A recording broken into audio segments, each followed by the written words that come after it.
Hello everyone, welcome back to the Balanced Business, Balanced Life Instagram Live series. Today I won't be interviewing anyone. I've actually got some thought-provoking questions for you, and I would love for you to comment or reach out to me with your comments as you watch this. And today I want to talk about this kind of deeper philosophical question in a way, but I want to turn it into a implementable, intentional way of living. So the question is, what would you do with more time and money? And this has come up recently for me, and maybe for you too. There's a Powerball lottery out there that is offering a payout of over $1 billion. So I was talking to my husband, what would we do if we won a $1 billion lottery? And it seems like such a big question, and it seems like it opens up all of these possibilities and opportunities. And I started to think about the deeper meaning behind this idea of seeking more time and more money, because in our Western culture, that's often what we do, right? And we give the excuse, if I only had more time, or if I only had more money, I could do this in my business, or I could do that in my personal life. And we aren't necessarily completely clear on what that means for us. What does more time mean for us? What does more money mean for us? What opportunities would it open for us?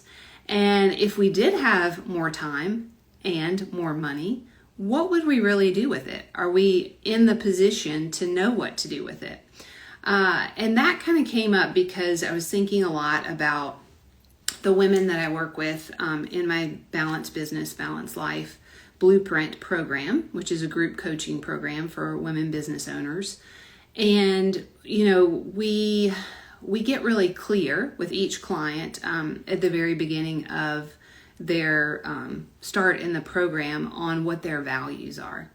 And from that, then they define their definition of success and what that vision of success looks like for them, not only in their business, but in their personal life as well.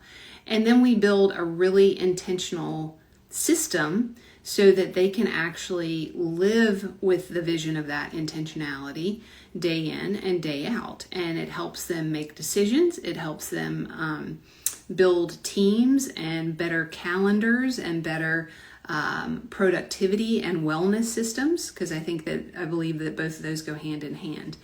So I also wanted to share with you today the story of a client of mine who has had some recent success. Actually, she's had success over a long period of time, but this particular example is really relevant to tax season because she is a CPA.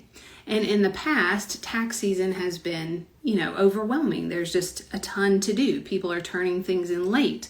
You're trying to file the taxes or the extensions, or you're trying to get information from people as a CPA on closing out by that, at least the U.S. deadline of April 15th each year.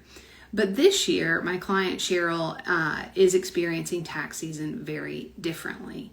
She actually is clear on what her values are and on how she will use more time and more resources and what she wants to do with them. So I'm actually going to read this comment that she wrote because I think it's really powerful in telling her story. So she said, "People assume tax season is an extremely busy and chaotic time of year for me, although it's not anymore. I have systems in place that have eliminated the overload and chaos. This is very different from 5 years ago. Our culture defines successful work as being super busy, overwhelmed, and stressed. I've seen, or it's seen as good to be working 24 hours a day, 7 days a week, and prioritizing work over our personal lives. The thinking is you can't be successful if you're not overworked." And she goes on to say, "It's satisfying to be changing the definition of what success looks like. That's what we've been working on in this group. We're redefining the definition of success, and it's had a significant impact on how I'm balancing my life. The structure is working so well that I've committed to participating in an outrigger canoe race during tax season because it's something that brings me joy. Work will be busy and I'm going to be having fun at the same time. I'm excited about it.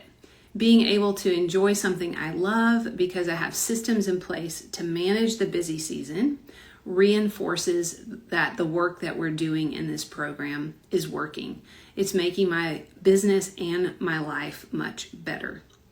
So I love that Cheryl is having that experience literally in the middle of tax season, especially because she's had to train for this race, and then now she's going to actually go and do it the weekend before all of the taxes are due. So that's an example of what it means to her to really create better balance in her life. And we're all kind of seeking and striving for more, but what does more mean to us? Particularly with time. I think we think that, if I had more time, if I get more productive, I'm going to be able to do more. But often that doing more ends up being on kind of unmeaningful tasks. And so is that really what we want with the time that we're trying to not necessarily create, because we all have the same 24 hours in a day, but when we free our time and we think of having flexibility in our schedule or time freedom on our calendar, sometimes we'll get that because we'll be productive and we'll have, that extra hour or 2 hours or that weekend with nothing planned. And we will end up doing a lot of busy work in that space because we haven't really been intentional about what it is we want to do with that time. Money. What if we have more money? We could do this in our business. We could do this in our personal life. Maybe if we had more money, we would go travel more, or we would hire more staff to help with X, Y, or Z. So those are good off the top of the mind thoughts, but even with that, we need to line it up with what our values are, and then line it up with a system that's actually going to help us get there and actually going to help us implement it.